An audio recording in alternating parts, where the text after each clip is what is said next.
लखन पासी या लखन सरोज, जो उत्तर प्रदेश के कौशाम्बी जिले के गौराई गांव में रहते थे। 6 अगस्त 1977 उस दिन गांव में 2 गुटों के बीच जमीन को लेकर के से हिंसक झड़प हुई। इस झड़प में एक व्यक्ति जिसका नाम प्रभु सरोज था, उसकी मौत हो गई।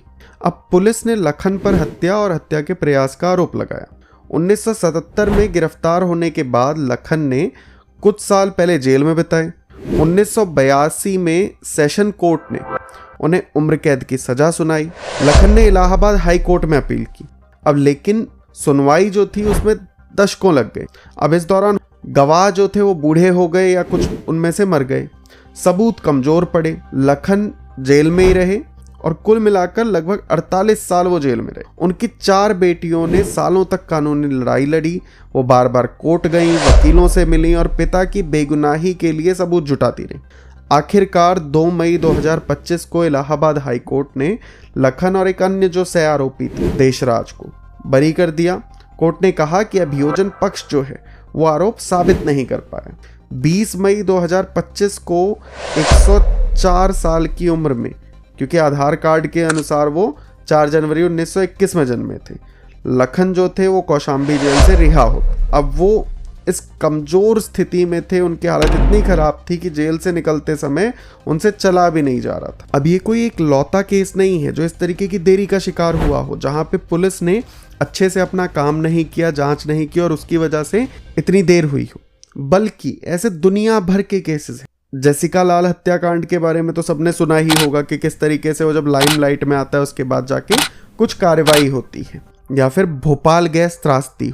सब केसेस में आपको इस तरीके की चीजें, और ये तो जो बहुत फेमस केस है वो है, नहीं तो बहुत से जो छोटे मोटे केसेस हैं उनके बारे में तो किसी को पता ही नहीं चलता है। अगर अभी के आप आंकड़े उठा के देखोगे 2023 से 25 के जो NCRB के आंकड़े हैं, तो उसके मुताबिक भारत की जो जेल हैं उनमें कुल कैदियों की संख्या 5.1 लाख से लेकर के 5.8 लाख के बीच। इनमें से 74% से 76% अंडर ट्रायल हैं। अब इसमें से भी ज्यादातर यानी लगभग 49% 18 से 30 साल की जो सबसे प्रोडक्टिव एज है उसके अंडर है। इसमें अधिकतर आपको गरीब, दलित, आदिवासी, ओबीसी या मुस्लिम समुदाय से लोग मिलेंगे जिनके पास पैसे नहीं है एक अच्छा वकील करने के, जिनकी फैमिलीज एजुकेटेड नहीं है, जो न्याय ले ही नहीं सकते। कई अंडर ट्रायल तो 5 साल से ज्यादा जेल में रह चुके हैं, जबकि अगर उनका दोष सिद्ध हो जाए तो उसकी जो सजा होगी वो उससे कम होगी। इसी वजह से जो जेलें हैं वो ओवर क्राउडेड हैं। 121 से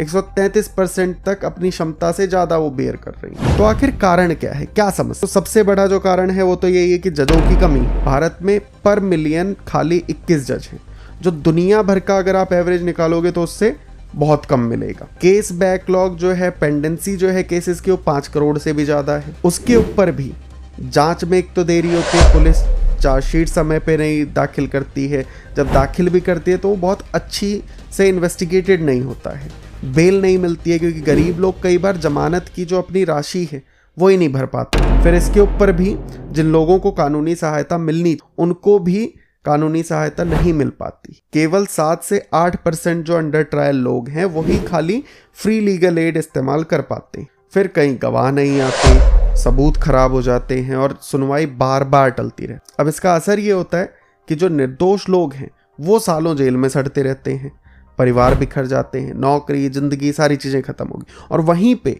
जो कसूरवार भी हैं, जो क्रिमिनल है, उसको भी सजा नहीं मिल पाती। और अगर वो पैसे वाला है तो मैनिपुलेट करता रहता है लॉ को अपने अकॉर्डिंग, अपने जो महंगे वकील होते हैं, जो सिस्टम है पूरा, उस सिस्टम को नचाता रहता है। 2025 के आंकड़ों के अनुसार जो कुल सिटिंग जज हैं वो लगभग 21,285 हैं, यानी 1.4 अरब की जो आबादी है उसके ऊपर खाली हमारे पास 21,285 जज हैं। वहीं जो सैंक्शन स्ट्रेंथ है, मतलब जितने जजों की अभी वैकेंसीज हैं, वो टोटल होने चाहिए 26,927, जिसमें supreme court, high court, district और सब ऑर्डिनेट जो कोर्ट्स हैं वो सबका मिला के अगर हम देखें। वैकेंसियां अभी हाई कोर्ट में 33% के आसपास खाली हैं, जो कि 330 से 370 पद हैं। वहीं पे डिस्ट्रिक्ट्स में ये 21% के आसपास है। जज के अगर पॉपुलेशन रेशियो को हम देखें तो खाली 15 जज हैं पर मिलियन स्ट्रेंथ पे। और अगर हम 2011 के सेंसस को भी लें कि हम आंकड़े को कम कर लेते हैं, पॉपुलेशन को कम कर लें, तब भी हमारे पास 21 जज ही हैं पर मिलियन। जबकि लॉ कमीशन की जो सिफारिश है उसके अकॉर्डिंग हमारे पास 50 जज तो होने ही चाहिए पर मिलियन पे, ठीक है। और वहीं पे अगर हम बाहर की किसी भी कंट्री को उठा के देखें, चाहे यूएस, यूरोप, इसमें ले लें, तो वहाँ पे यूएसए के अंदर लगभग 150 जजेस का क्राइटेरिया है। वहीं पे यूरोप के अंदर ये 200 प्लस 220, 241 इस तरीके का क्राइटेरिया है। देखो अब कोर्ट के अंदर जजेस चलो हम लेके भी आ गए, हमने ये नंबर पूरा कर लिया, ठीक है, फिर भी बात नहीं बनेगी। क्यों? क्योंकि जजेस के साथ साथ बाकी का स्टाफ भी चाहिए होता है जो जजेस की हेल्प करता है। एक जज के साथ कम से कम 10 से 15 लोग चाहिए होते हैं जो पूरी प्रोसेस में उसकी मदद करेंगे, क्योंकि अकेला जज सारी चीज़ें नहीं कर सकता है। अब इस स्टाफ की भी जो वैकेंसीज हैं वो खाली हैं। चाहे हाई कोर्ट आप देखोगे 25 to 30% जो पद हैं वो खाली हैं।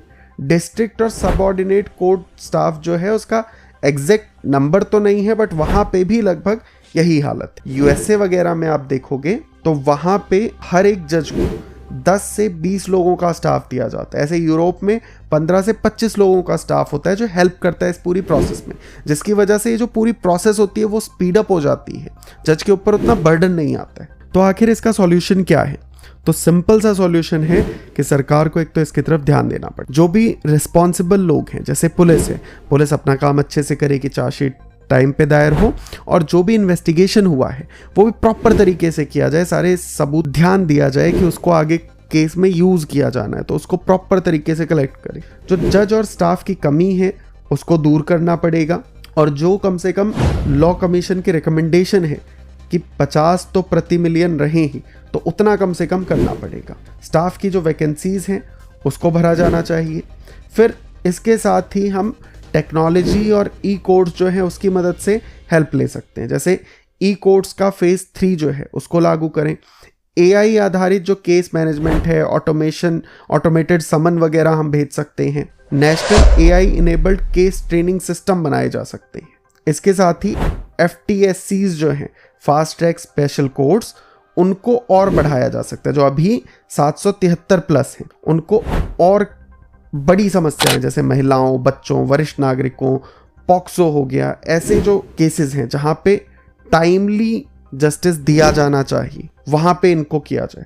इसके साथ ही जो नए कानून है, चाहे BNS है, BNSS है, उसके अंडर जो फॉरेंसिक जांच की बात है वो मैंडेटरी कर दी जानी चाहिए। और सबसे इम्पोर्टेंट जो एडजर्नमेंट है उस पर सख्ती दिखाई जाए। सिर्फ जो बहुत एक्सेप्शनल मामला उसमें ही ऐसा हो, ये ऐसे ना हो कि खाली देर करने के लिए इसको एज अ हथियार यूज़ किया जाए।